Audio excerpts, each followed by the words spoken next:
Hello everyone, শুভ বিকেল বন্ধুরা। তো আজ চলে এসেছি মাঠে ভিডিও করার জন্য। আমরা যেহেতু বাড়িতে ভিডিও করি, তো আজ মনে হলো যে আজকে আমরা একটু মাঠে ভিডিও করব। সেই জন্য আমার বোনকে নিয়ে আমি চলে এসেছি মাঠে ভিডিও করতে। আর আমার বোন কিন্তু ক্যামেরাটা ধরে দিচ্ছে, সেই জন্য আমি কিন্তু আমার বোনকে দেখাতে পাচ্ছি না। আমি এসেছিলাম 3টের দিকে ভিডিও করতে। তো ভিডিও করতে করতে 4:30 মতন বেজে গেছে। তখন বুঝতেই পারছো শীতের বেলা যেহেতু, তো শীতের বেলার সময় 4:30 বাজা মানে বিশাল ব্যাপার, প্রায় সন্ধে লেগে যাওয়ার মতন। সেই জন্য আমি আমার বোন এদিকে একটু ক্যামেরা ধরে দিচ্ছে। তো আমি ভাবলাম যে একটু তোমাদেরকে আমাদের মাঠটা একটু ঘুরিয়ে দেখাই। আর এদিকে বেলা ডুবে গেছে, সূর্যটাও দেখতে পাচ্ছ তোমরা। তো চলো তোমাদেরকে দেখাই যে আমাদের মাঠে কী কী চাষ হয়।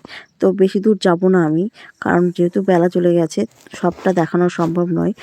সেই জন্য তোমাদেরকে আমি পুরোটা দেখাবো না।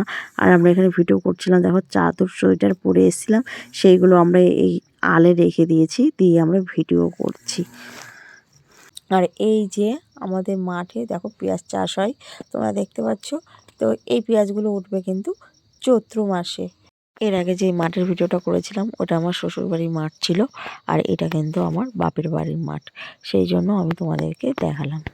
তো এই সরু আল দিয়ে হাঁটা যাচ্ছে না, আর এই পাশ দিয়ে আমি যে আলের পাশ দিয়ে যে ড্রেনটা আছে, তো তোমরা দেখতে পাচ্ছ। তো এখান দিয়ে জল যাচ্ছে, তো আমি আর বেশি দূর যাচ্ছি না। আর এই যে হচ্ছে চেম্পার, তো এই চেম্পারে করে সবাই জমিতে জল নেয়। চেম্পারে এখন জল পড়ছে, সেই জন্য আমি আর গেলাম না, কারণ যদি পা স্লিপ কেটে পড়ে যায় তো আমার শাড়ি মাড়ি সব ভিজে যাবে। তো এখান থেকে সূর্যটা দেখতে পাচ্ছ কেমন।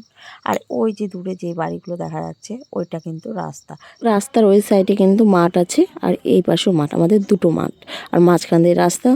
আর তোমরা দেখো সর্ষে ফুলগুলো কি দারুণ লাগছে না? আমার তো খুব ভালো লাগছে। আচ্ছা, প্রকৃতির সৌন্দর্য কার না ভালো লাগে বলো? সবুজ মাঠ। আমাকে বেছে বেছে দেখো কোন জমিতে নিয়ে এসেছে ভিডিও করার জন্য। তো এখানে এসে আমি বলছি এই জায়গাটায় ভিডিও করা সম্ভব নয়, কারণ যেহেতু সর্ষে ফুলগুলো বেশ বড় বড় হয়ে গেছে, আর এখানটায় না মানে রোদের ইয়েটা পড়ছে না, ক্যামেরায় ভালো ছবি আসছে না।